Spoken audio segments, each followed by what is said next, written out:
Saya mengatakan bahwa air di sungai itu tawar. Kemudian teman saya itu mendapat kabar dari orang lain bahwa air itu asin. Nah, apakah perdebatan ini akan selesai? Kan tidak. Jadi perdebatan itu tidak akan selesai sampai kita berdua sama-sama turun ke sungai itu dan mencicipi sendiri airnya. Begitu juga perdebatan tentang agama. Itu tidak akan pernah selesai sampai kapanpun. Sampai orang yang berdebat itu merasakan langsung atau masuk langsung ke dalam agama itu.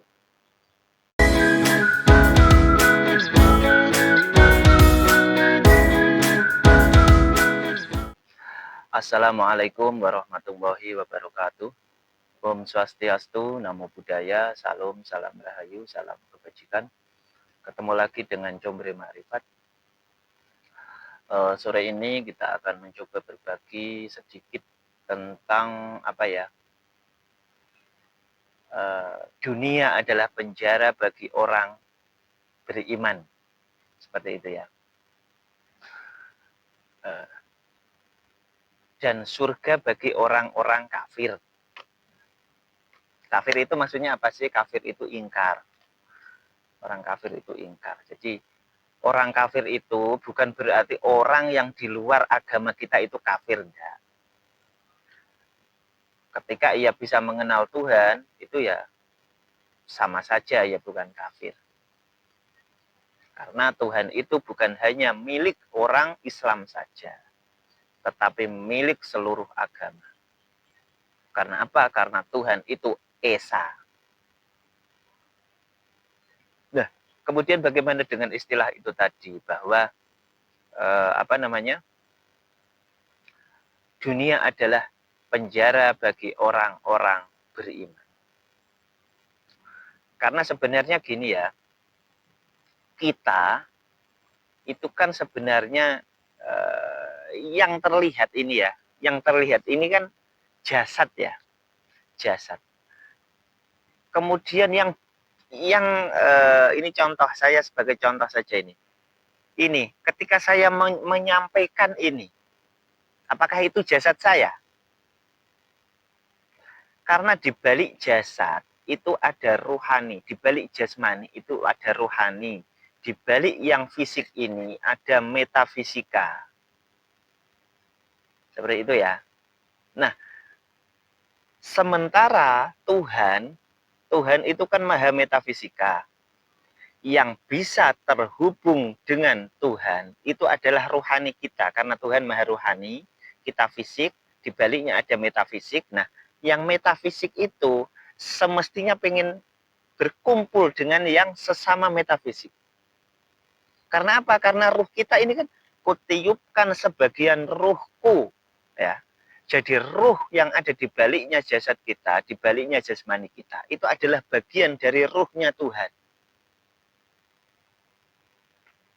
Nah, kemudian kenapa saat ini kita masih mengapa dunia ini dianggap sebagai penjara?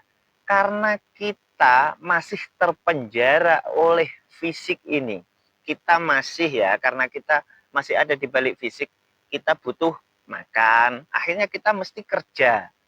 Kita butuh tidur, kita butuh istirahat karena fisik kita ini ada keterbatasan.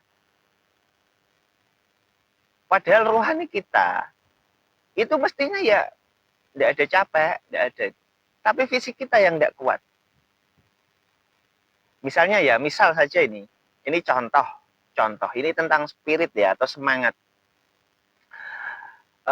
Misalnya saya ini bekerja misalnya, bekerja lembur. Jadi siang sudah bekerja, kemudian malamnya dilanjutkan lembur. Seperti itu ya. Nah, spirit kita atau semangat kita itu inginnya kita los kerja gitu kan. Tetapi apa daya, fisik ini tidak kuat. Jasad kita tidak mampu untuk melaksanakan itu. Begitu juga dengan rohani yang ada di balik jasmani ini. Mestinya ia ingin cepat-cepat ketemu, ingin cepat-cepat kembali. Nah, cuman ia terperangkap di jasad ini. Makanya itu tadi istilahnya. Jadi penjara bagi orang-orang beriman.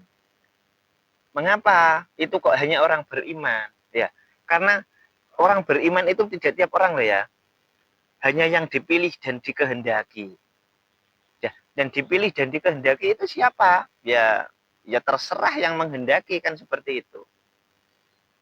Dan iman itu bukan percaya seperti misalnya aku percaya bahwa Tuhan itu ada. Itu tidak asal seperti itu. Orang mempercayai sesuatu itu mestinya pernah membuktikan. Misalnya ya, saya percaya bahwa sungai yang ada di bawah itu airnya tawar. Karena saya pernah turun dan saya pernah minum air di sungai di bawah itu. Jadi tidak asal percaya. Nah, ketika ada orang yang mengatakan bahwa enggak, sungai itu airnya asin, tidak.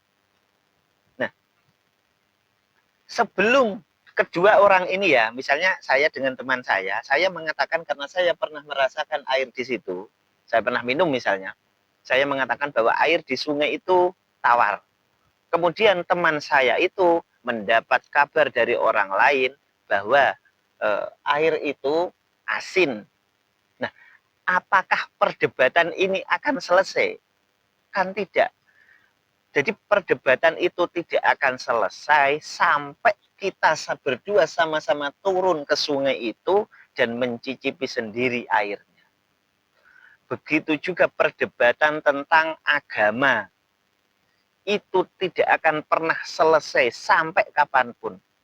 Sampai orang yang berdebat itu merasakan langsung atau masuk langsung ke dalam agama itu. Makanya seorang pelaku tasawuf atau spiritual itu ia biasanya ogah untuk berdebat karena buang-buang energi, buang-buang waktu dan lain sebagainya. Nah, cuman karena berdakwah atau mengajak orang itu menjadi kewajiban. Kan di dalam Al-Qur'an sendiri dijelaskan ya, ud'u ila sabili rabbik. Kita disuruh untuk mengajak, untuk berdakwah. Berdakwah untuk apa? Agar orang itu mengenal Tuhan. Orang itu kembali ke jalan Tuhan. Kan seperti itu. Cuman di situ biasanya tidak ada perdebatan. Kalau misalnya ada perdebatan, ya paling cuman mengatakan, oh ya, tidak apa-apa. Tidak apa-apa, berarti itu memang rezekinya sampai sana. Rezekinya memang sebatas itu. Karenanya itu tadi karena tentang apa ya, tentang dunia adalah penjara bagi orang beriman. Itu karena rohani kita ini terjebak di alam jasmani ini, sehingga kita tidak bisa bertemu dengan kekasih kita lah istilahnya ya. Sebenarnya ada metode untuk itu, sebenarnya ada untuk memasuki alam rohani misalnya. Itu sebenarnya ada, tapi itu nanti kita bahas di kesempatan berikutnya. Dan ilahi anta maksudi waridhoka matlubi. Wassalamualaikum warahmatullahi wabarakatuh.